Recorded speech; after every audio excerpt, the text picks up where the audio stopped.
Yo, what's up, guys? My bad on missing last week's episode review. I had finals, and I don't have like finals week. I have finals for about 2 weeks, but I'm done now, so hopefully I'll be able to bring out my reviews on the day the episodes come out. I really look forward to be doing that. And now to get on to the episode.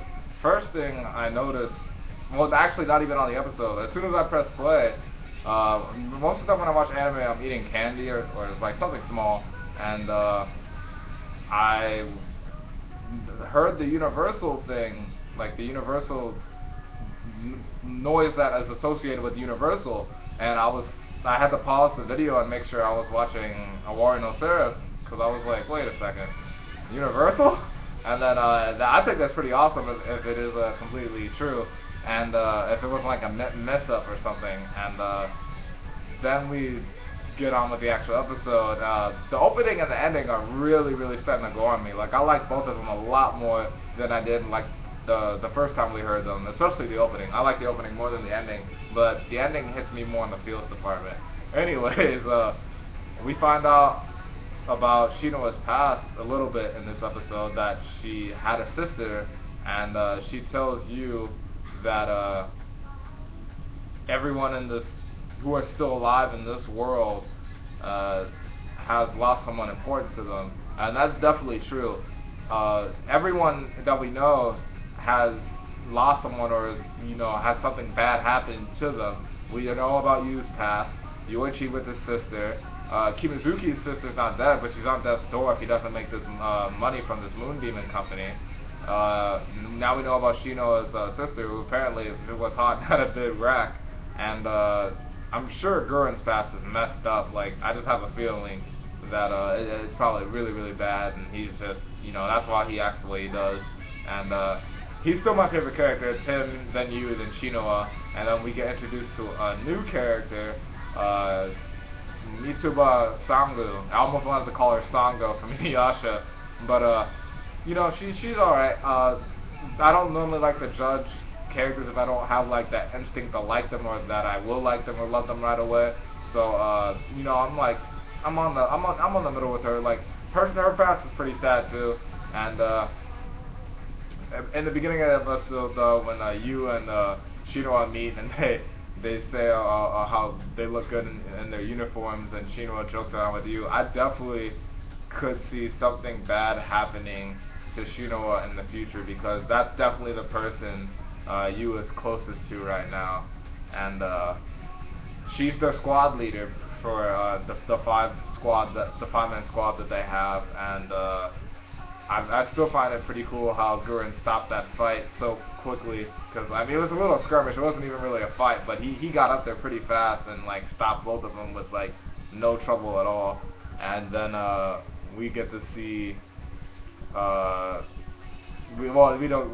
he gives them their mission, and they have to like go to Shinjuku or something like that, and they have to go to some place where the vampires are, and how Yu is, he's like, I'm just gonna kill the vampires, and then when they're walking down there, Shinoa tells them to stay with formation, and really like she doesn't want him to die, and the way Yu acts, he could do something stupid, but they're walking down there, and there's a girl who's running away from a four horsemen of John, which Sangu tells Yu and them that the four horsemen of John that you fought is a lot weaker than the ones that are outside of like a mile of the wall, because the ones that are near the wall, there's like a spell around the wall or something like that, and they're weaker the closer they are to the wall. And vampires use the four horsemen of John because they attack humans for whatever reason. Shinoa hints that maybe it's almost like they're doing it because the humans are reproducing so fast, and Yu says that if I can't protect one girl, what good are, like, if we can't protect one girl, what good are we? And I agree with you. There's not a right or a wrong answer. I just agree with you. Like, there's nothing wrong with well, in my point of view it is, but it's it's not a definite right or wrong. Like, I just feel like if you can help someone, you should.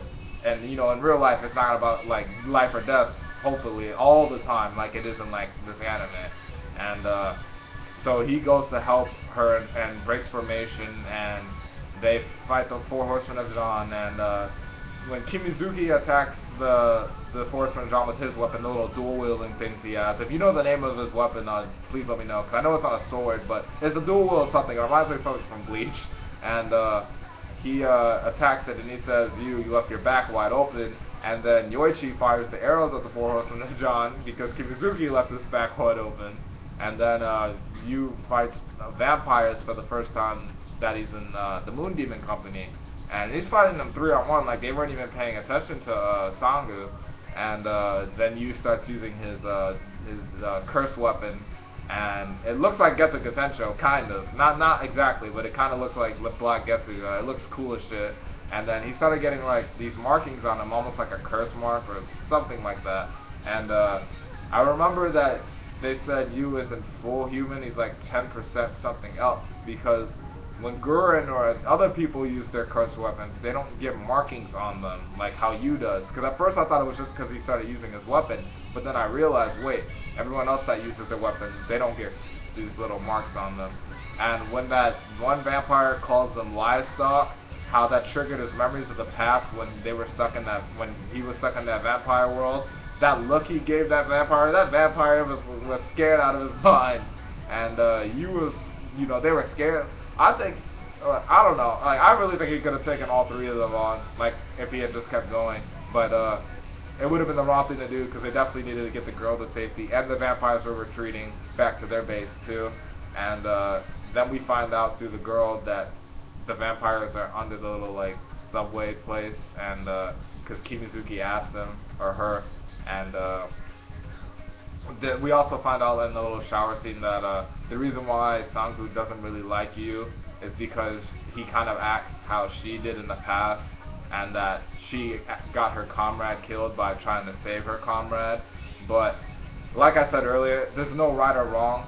If you don't break formation, you let an innocent person die, like either a comrade or a little kid or someone. If you do, there's a chance that that happens. But as I said, I feel like if you have the power to do it, you should. But it's you know, it's not black or white, right or wrong. But yeah, that's pretty much the episode. Next episode, they're heading to the vampire thing, and I could definitely see you meeting up with Mika either at the end of next episode or the beginning of the episode after this one. And it's going to be pretty interesting to see what happens, because I know you's going to be like, what the hell? And yeah, I'd definitely give this episode a 9.5 out of 10. It was almost perfect, to me anyway. Like, I just really enjoyed this anime, and let me know what you guys thought about it, and what you guys think about like all the characters and whatnot, now that we've been on 7 episodes. So yeah, thanks for watching if you did. Have an awesome day. See you next time.